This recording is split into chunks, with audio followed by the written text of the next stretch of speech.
Hi, and welcome to this episode of the Inspired Podcast. I want to start with a simple question. Have you ever known without a doubt that you deserved more?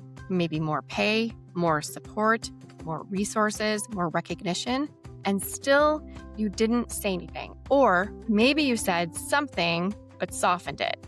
Maybe you added context or you explained your reasoning. Or you made it easier for the other person to say no. Maybe you did it without even realizing it. If that's you, you are not alone.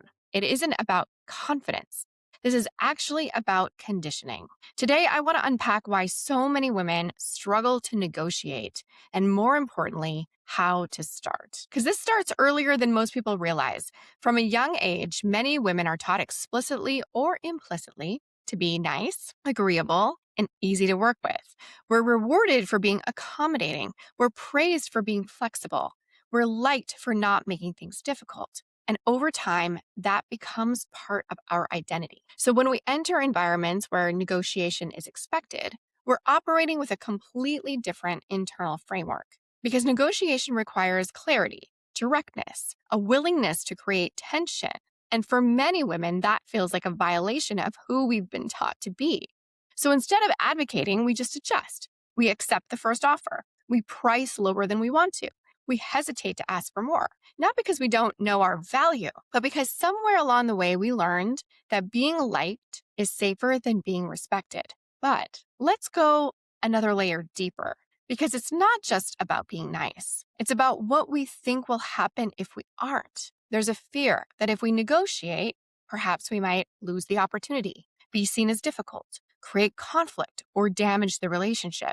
And for women who have spent a lifetime maintaining connection, that feels risky. So we stay quiet, and it makes sense. Or if we speak, we might dilute the message. We say things like this: I was just wondering if maybe, or totally understand if this isn't possible, or I don't want to be difficult, but, and what we're really saying is that my comfort matters less than keeping this situation smooth.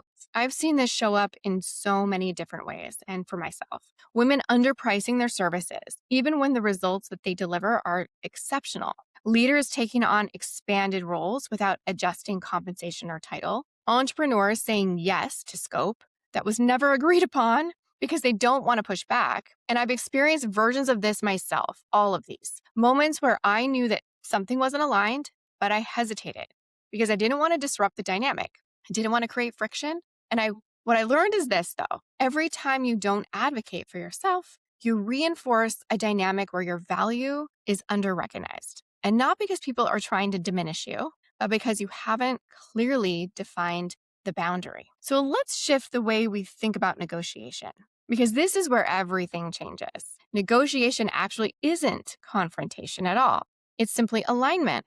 It's just a conversation. It's about scope, value, and expectations. And when it's done well, it actually strengthens relationships because clarity builds trust. Ambiguity can create resentment. Let me say that again. Clarity builds trust. Ambiguity creates resentment.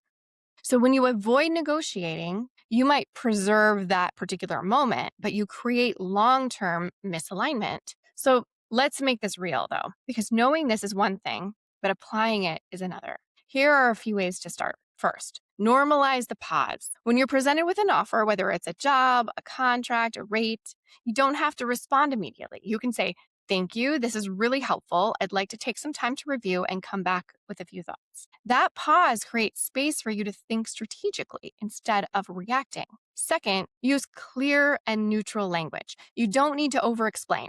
You don't need to justify your worth. You can say, based on the scope and the value I bring, I'd like to revisit the compensation, or I'd be excited to move forward. In order for this to feel fully aligned, though, I need to adjust the rate, scope, or timeline. That's it. Clear, grounded, direct. Third, anchor in the value, not the emotion. It isn't about what you need. This is about what you bring. So I was hoping for a bit more, it becomes, given the outcomes this work is designed to deliver, this is the level I typically operate at.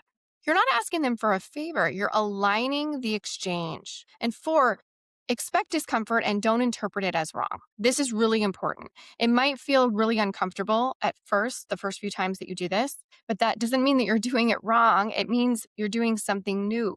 When you start advocating for yourself, it doesn't just change one conversation. It changes your entire trajectory. You start earning at a level that reflects your value, working in environments that respect your boundaries, building a business that is sustainable, not dependent on over-delivering.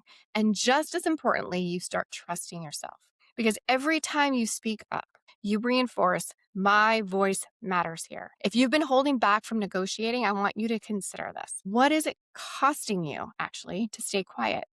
And not just financially, but in how you see yourself and in how others experience you and in what you believe is possible. You don't have to become someone completely different in order to do this. You just have to start having different conversations, one at a time. That's all. And if this episode and this content is resonating with you at all, if you're recognizing patterns in how you show up around value, pricing, or advocacy, I want to invite you to take this work even deeper. This is exactly what I help women do.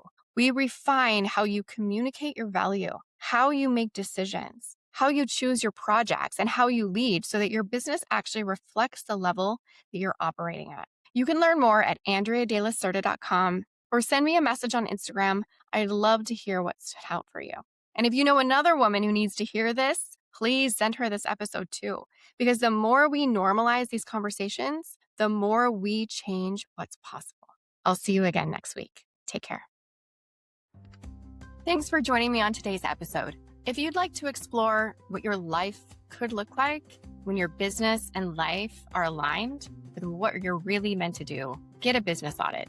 I'll personally review your business, look at your social accounts, and give you some precise direction on what's working and how to create even more impact and income. Simply go to AndreaDelacerda.com, navigate to work with me, and select the business audit. Again, that's AndreaDelacerda.com. Work with me and then select the business audit. And if you enjoyed this episode, please be sure to like and subscribe. That way more content like this can be shared with you as soon as new episodes drop. Thanks so much for joining again. See you soon. Take care.